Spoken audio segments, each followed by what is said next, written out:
Queridos hermanos, que la paz de Dios esté con ustedes. Buenos días. Hoy quiero pedirle a nuestro Padre Celestial que los bendiga y que todos nosotros reconozcamos y declaremos que Él es nuestro soberano, el Maestro, el Rey de Reyes, y guiados por su Espíritu Santo, cada uno de nosotros vamos a contribuir en sus obras para salvar almas. Bueno, ahora damos comienzo con el video número 28, La vida con Dios, de esta hermosa Biblia Renovaré. Pero antes, una palabra: gracia para todo momento. ¿Cuál es tu precio? La vida del hombre no consiste en la abundancia de los bienes que posee. Lucas 12:15. Jesús tenía una definición de avaricia: la práctica de medir la vida según las posesiones. La avaricia iguala el valor de una persona con su bolsillo. 1. Posees mucho, eres mucho. Posees poco, eres poco. Las consecuencias de tal filosofía es predecible. Si eres la suma de lo que posees, es necesario que seas dueño de todo. Ningún precio es demasiado elevado, ningún pago es demasiado.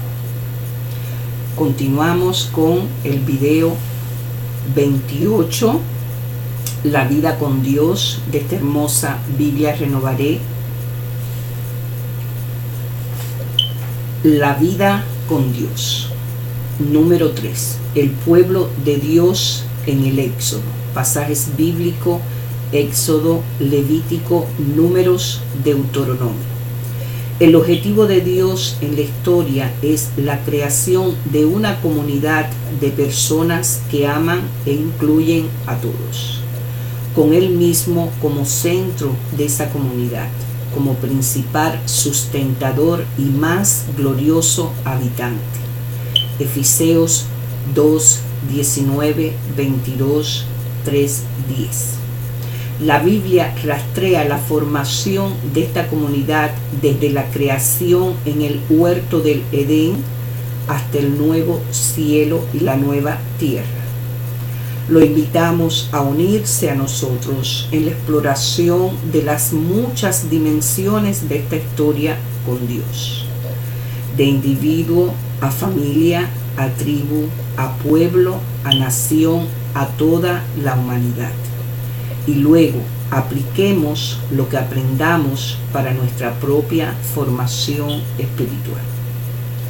Del segundo al quinto libro de la Biblia veremos las formas en que Dios continúa el proceso de formar una comunidad que incluya a todos por medio del éxodo de Egipto, que emprendieron los hijos de Israel su viaje al Sinaí, donde el Señor les da la ley, y sus 40 años en el desierto. La acción de Dios.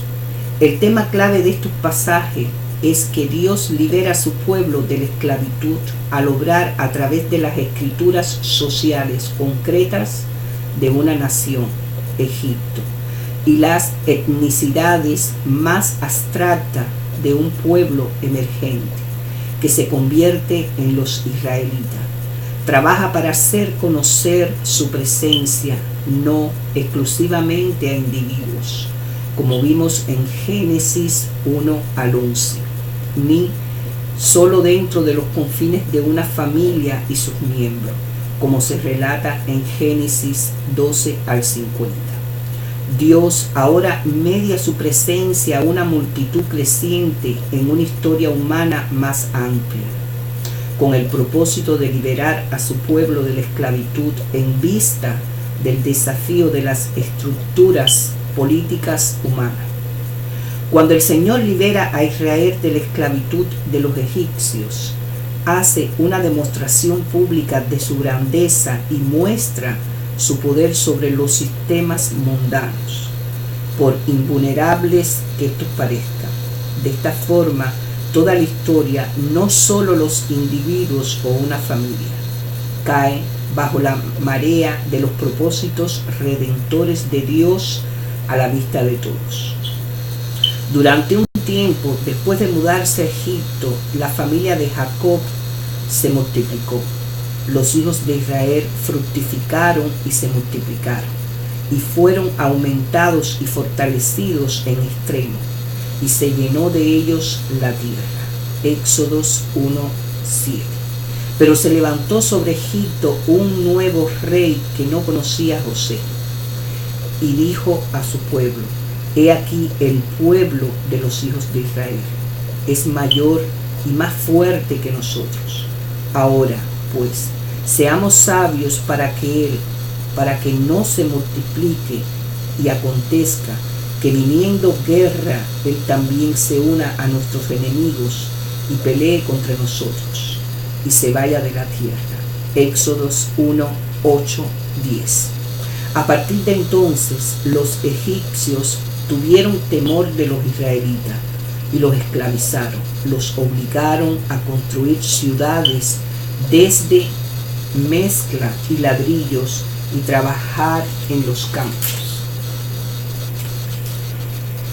En ese horno de esclavitud y oposición nace Moisés, criado por la familia real y exiliado a Madián después de asesinar a un capitán egipcio. Responde con renuncia al llamado de Dios y regresa a Egipto como líder de Israel.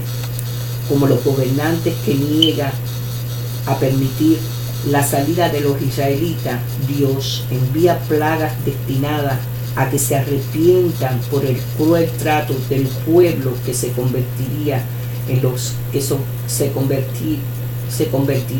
israelitas, y a practicar la justicia permitiéndoles salir. La lucha culmina cuando Moisés y los israelitas, bajo la dirección del Señor, salen de la tierra de Egipto, lo que los prepara para entrar en un pacto, la ley mosaica con Dios, en el Sinaí. Levítico 27:34. Con la ley dada por Dios se establecen un código moral, los 10 mandamientos y las instrucciones que los acompañan, y una práctica religiosa, el tabernáculo y sus rituales, que tienen como fin mantener constantemente al Señor y sus actos en la historia, en el corazón y la mente del pueblo de Israel. La ley mosaica brindaba una disciplina masiva y firme para la práctica de la vida con Dios. En Egipto, los israelitas eran una confederación de familias sin una ligazón demasiado estrecha, sin una cultura ni una vida religiosa en común, más que las que les había sido transmitida por sus ancestros. Ahora, al ser signatarios del pacto con Jehová, también Yahvé, vea la nota en el párrafo siguiente. La ley les da una herencia y una fe religiosa común y expresa las expectativas de Dios en los aspectos de moralidad y adoración. En su liberación de Egipto y en la aceptación de las obligaciones del pacto, el pueblo de Dios ahora consiste en todos los que tienen a Jacob como ancestro, como nuevo pueblo. Son llevados a una relación viva con la activa presencia de Dios que les aparece en una columna de nube de día y una columna de fuego de noche durante el éxodo, y en la nube cuando la gloria de Jehová llena el tabernáculo de reunión. Éxodos 13, 21, 40, 34, 35.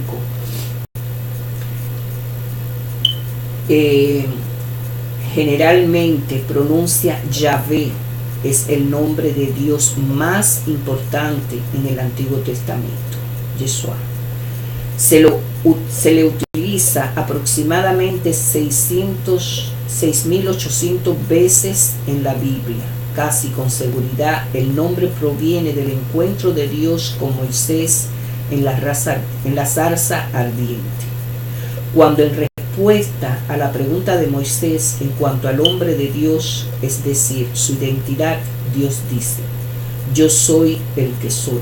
Y dijo: así dirás a los hijos de Israel: yo soy, me envió a vosotros. Éxodo 3, 13, 14. La reacción humana.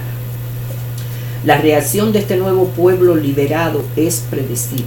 Mientras solo anda bien, son obedientes y están felices. Así lo hicieron todos los hijos de Israel, como mandó Jehová a Moisés y a Aarón, así lo hicieron. Éxodos 12, 50. Y pasados los 430 años, en el mismo día todas las huestes de Jehová salieron de la tierra de Egipto. Entonces cantó Moisés y los hijos de Israel este cántico a Jehová y dijeron: cantaré yo a Jehová, porque se ha magnificado grandemente. Y todas las mujeres salieron en pos de ella con panderos y danzas. 12:41, 15:1-20. Pero como ya hemos visto en las vistas de los descendientes directos de Abraham, los buenos tiempos no ayudan demasiado en general a la formación de un buen carácter. Cuando las cosas van mal, los israelitas desobedecen y se quejan. Piensa que el pan de Dios es arriesgado. Prefieren regresar a la esclavitud en Egipto. Éxodos 14, 11, 12. Adoran un becerro de oro. Éxodo 32. Y así provocan que Dios diga: vosotros sois pueblo de duras cerviz. 33:5. Le falta fe en el poder de Dios para conquistar la tierra prometida, y por consiguiente vagan en el desierto por 40 años hasta que, con excepción de Josué y Caleb, toda persona mayor de 20 años muere. Números 13:14. Lamentablemente, a pesar de que Dios les envía un libertador y les hace conocer su presencia de formas físicas que pueden ver y experimentar cada día, ellos en general no llegan a captar los propósitos divinos. A pesar de estas fluctuaciones en los libros de Éxodo a Deuteronomio, se ve cada vez con mayor claridad que los propósitos de Dios están sustentados en un amor firme que se extiende a través de Israel a toda la humanidad. El Señor da la ley a los descendientes de Abraham, Isaac y Jacob, no para dar lugar al legalismo, sino al amor, un hecho tan preeminente que Jesús, el Mesías, cita Deuteronomio 6:5 durante su ministerio. Amarás al Señor tu Dios con todo tu corazón y con toda tu alma y con toda tu mente. Mateos 22:37. Es claro que el amor es el centro de la comunidad que Dios está formando. Bendiciones y beneficios para nuestra formación. En el desierto, en el tabernáculo de reunión, Dios inicia el largo proceso de establecer una forma ordenada en la que su presencia se manifieste a toda la humanidad. Al principio, Él obra de manera espectaculares. Cuando se aparece a Moisés en el desierto, lo hace en la forma de una zarza ardiente. Durante el viaje de Egipto a Sinaí, Dios está con el pueblo como nube y fuego. En el Sinaí es trueno, rayos, toques de trompeta, una nube espesa, humo y fuego.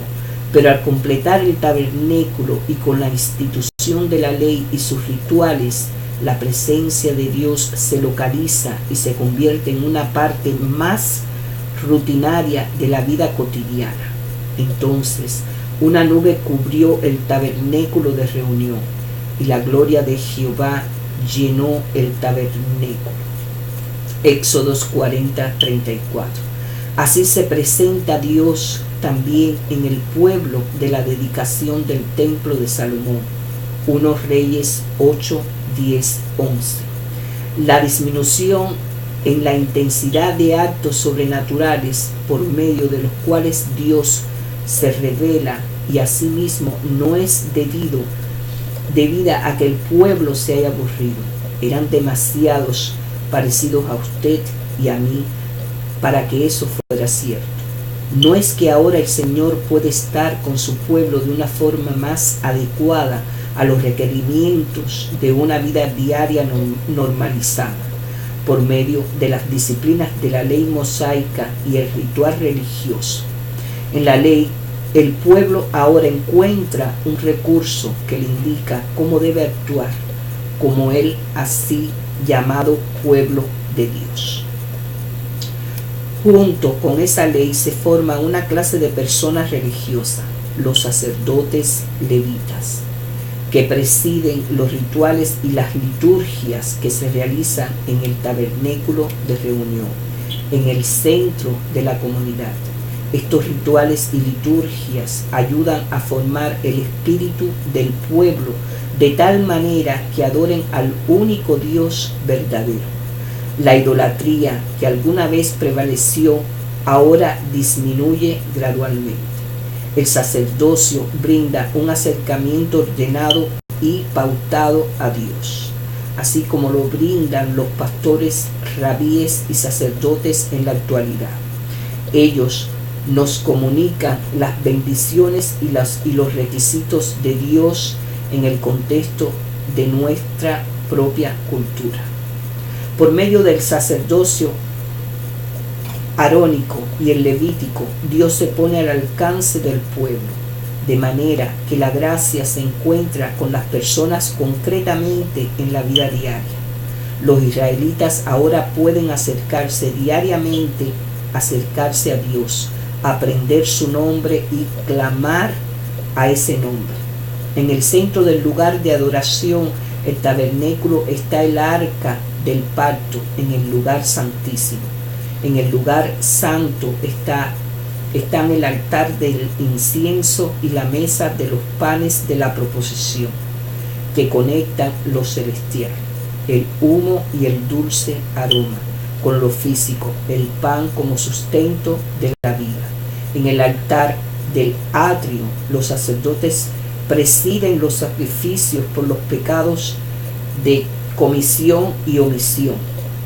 Cada acción, cada pieza de mobiliario, cada ritual hacen la conexión entre el cielo y la tierra y acercan al pueblo de Dios más profundamente a las disciplinas de formación espiritual: oración, sacrificio, ayuno, meditación, alabanza, celebración y otras semejantes.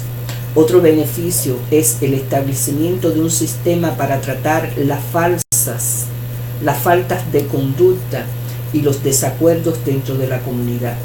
No hay una forma pautada de manejar estos asuntos, hasta que Jetro, suegra de Moisés, aconseja a este que designe a hombres capaces.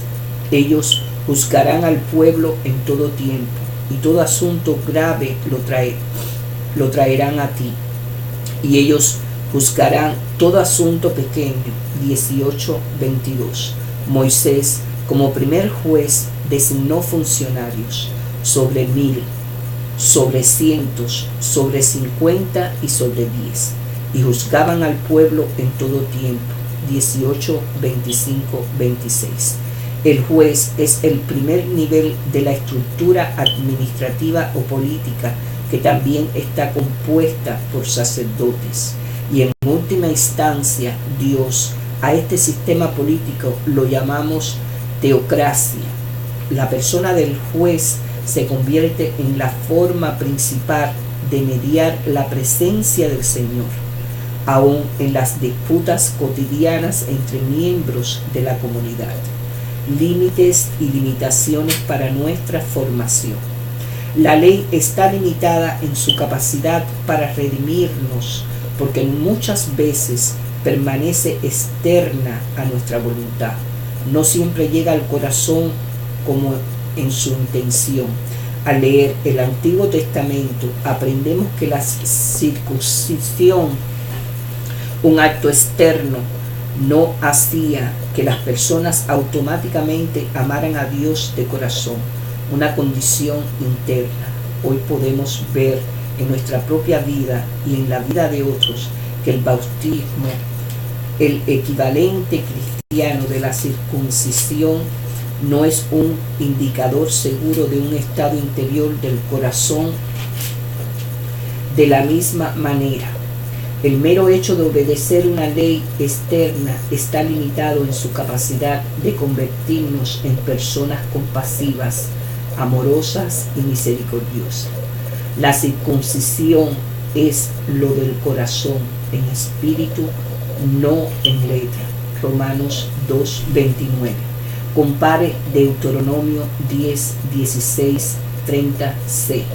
Con frecuencia sucede que, al concentrarnos en la letra de la ley, ignorar su intención espiritual, caemos en la idolatría, el legalismo o el abuso sacerdotal, que obstaculizan nuestra formación espiritual. Quizás hasta acabemos por adorar la ley en lugar de a Dios.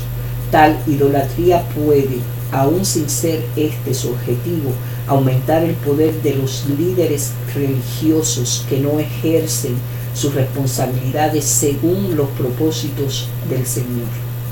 Todos estos ejemplos tienen una constante: el deseo de usar la ley para controlar nuestro propio destino. La ley no tiene poder para llegar a lo más profundo de la voluntad humana, por lo que, aunque siendo buena en sí misma, es una expresión incompleta de Dios con nosotros. Información e instrucciones para nuestra formación. Una de las primeras lecciones que aprendemos en esta etapa de la obra mediadora de Dios para la transformación del carácter humano es que, cuando somos parte de un pueblo que es llamado afuera, cada uno de nosotros está delante de Dios como individuo, con total responsabilidad por sus acciones ante su Creador. Esta es una suposición fundamental de la ley de Dios. Los actos públicos del Señor en la historia exigen una respuesta total y radical de nuestra parte, no solo en los rituales, sino en comportamiento y en vida. La ley nos da claras pautas morales que nos ayudan a relacionarnos adecuadamente con Dios Santo y el prójimo necesitado. Al mismo tiempo nos brinda un ciclo estacional de acontecimientos rituales de alabanzas, arrepentimiento, sacrificio y glorificación de Él. Las estaciones de la piedad reúnen a la comunidad para celebrar las estaciones de la presencia de Dios. Pero estos acontecimientos rituales sirven en última instancia para estimular la responsabilidad moral que nos lleva a confiar cada vez más en el Señor y en su voluntad que se revela en la historia para formar una comunidad de personas que aman e incluyen a todos. Segundo, aprendemos que el centro de la comunidad hay líderes que tienen especiales responsabilidades en el reino de Dios. Abraham le enseñó a su familia a tener fe en Él, una parte necesaria de la vida en la comunidad de Dios.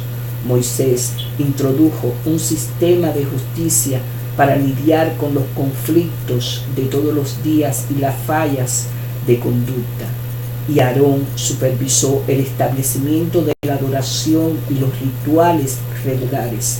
Cada uno tuvo un papel vital en la preparación de los israelitas para convertirse en una nación apartada para adorar al verdadero Dios y para dar testimonio a la humanidad caída y sufriente de la realidad de un futuro reino en que el siervo escogido del Señor a los gentiles anunciará juicio.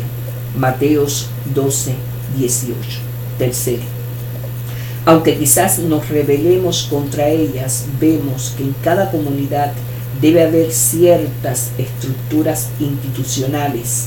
Esto se aplica a toda clase de comunidades, políticas, educacionales, sociales o religiosas, pero tiene particular aplicación a las comunidades de fe.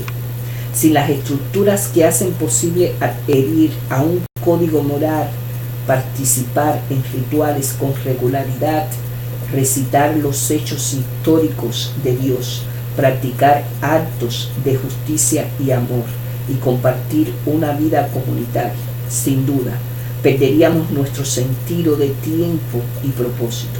Los rituales religiosos tienen una singular capacidad para mantenernos afirmados simultáneamente en lo físico y en lo espiritual. Al final de Deuteronomio, los israelitas están listos para entrar en la tierra prometida, después de soportar derrotas, demoras y descensos en el desierto. A su líder Moisés se le permite ver la tierra a la distancia, pero no puede entrar por haber desobedecido su doble legado. La ley y el tabernáculo es una parte integral de la experiencia comunitaria de los israelitas, que pueden reflexionar sobre el cumplimiento de su promesa a Abraham, de hacer de él un gran pueblo y esperar una vida establecida en la tierra prometida. Han recorrido un largo camino desde Egipto y uno más largo aún desde Edén, pero todavía tienen mucho por recorrer. Súmese a nosotros y aprendamos juntos las innumerosas formas en que Dios, querido hermano, preparó a Israel para la próxima etapa en su vida con Dios. Queridos hermanos, que la paz de Dios esté con ustedes y su espíritu. Amén.